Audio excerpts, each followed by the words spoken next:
आप सभी भाई बहनों का सर्व कल्याण वृक्ष की प्रश्नोत्तर ज्ञान कक्षा में एक बार फिर स्वागत है। आज की चर्चा में किसी भाई बंधु ने नशे से संबंधित कोई प्रश्न रखा है।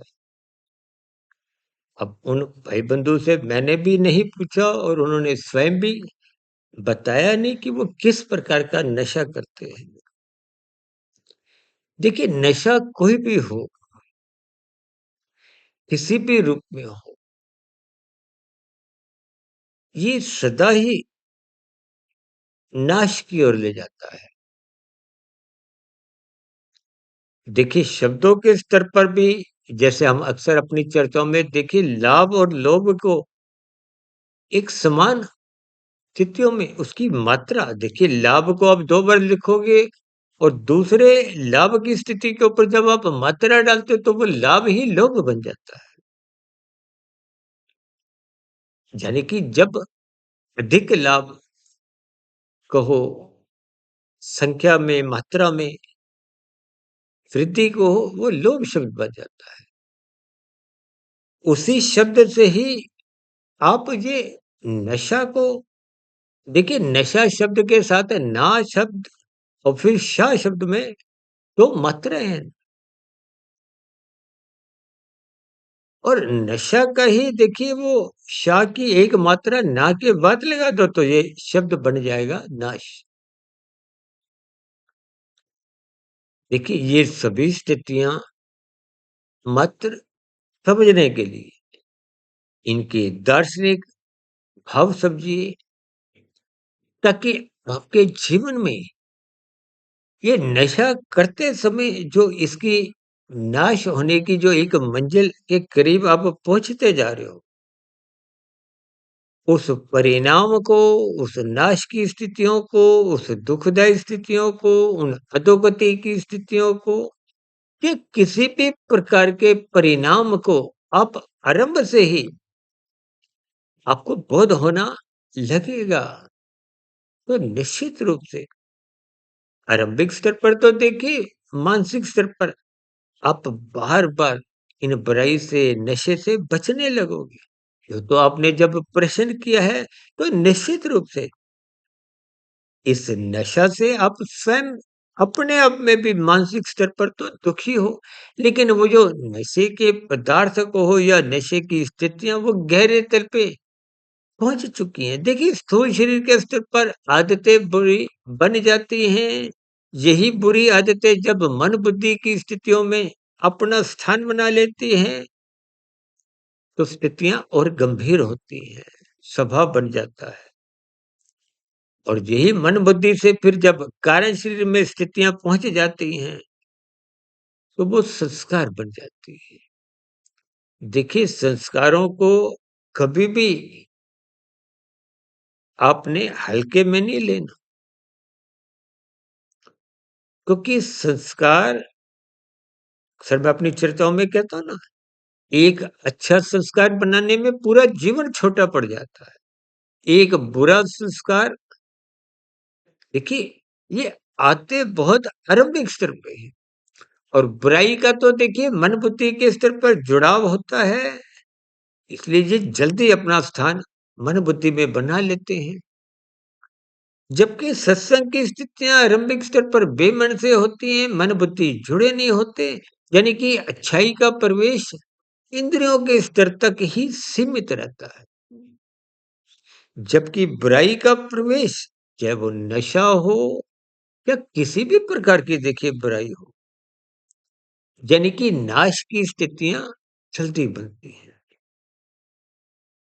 देखिए, स्थितियां साधारण होते हुए भी जब आप इन सभी स्थितियों को दूर करने का प्रयास नहीं करते, देखिए तन के स्तर पर स्थितियों को, इंद्रियों को रोकना होता है। अब उस नशे को आप चाहे पदार्थ रूप में या किसी भी रूप में जो भी आप लेते हो, उनको इंद्रियों के स्तर पर जोर जबरदस्ती से रोकना हो। देखिए, जैसे बच्चे को प्ले स्कूल में डालते हो, तो बच्चे रोते-धोते जाते हैं। अब उनका रोना-धोना देखकर माता-पिता उनको स्कूल भेजने से रोक नहीं देते। ठीक इसी तरह कि राजसी मनुष्यों को भी सत्संग रोते-धोते होता है, बेमन से होता है। आरंभिक स्तर पर मन लगता नहीं है, क्योंकि लगता मन वही है जहाँ उसका एक अनुभव हो चुका होता है, आसक्ति बन चुकी होती है। इसलिए इंद्रियों के स्तर पर बार-बार बलपूर्वक इन बुराई को, इन नशे की स्थितियों को आपको रोकना होगा। ये रोकते-रोकते चाहे 1 साल लगे, 2 साल लगे, 5 साल लगे, फिर स्थितियाँ धीरे-धीरे मन बुद्धि के स्तर पर रुकने लगती हैं। मन बुद्धि के स्तर पर रुकते-रुकते फिर वो कारण शरीर में जो पहले के बुरे संस्कार बने हुए थे, अब कारण शरीर में जब नए शुभ संस्कार पहुँचने लगते हैं, जैसे सुबह देखिए सूर्य का प्रकाश आता है तो अंधकार भगने लगता है और कब भाग जाता है आपको हमें पता भी नहीं चलता। और इसी तरह शाम को देखिए सूर्य जब अस्त होता है तो प्रकाश भगने लगता है। देखिए ये स्थितियों के मात्र उदाहरण है। यूं तो सूर्य अस्त ही नहीं होता। यानी कि आपने अपनी बुराइयां दूर करने के लिए इन सभी स्थितियों को क्रम बाई क्रम, यानी कि स्थूल शरीर के स्तर पर आरंभिक स्थितियां होती हैं जिस पर जोर जबरदस्ती बनानी होती है।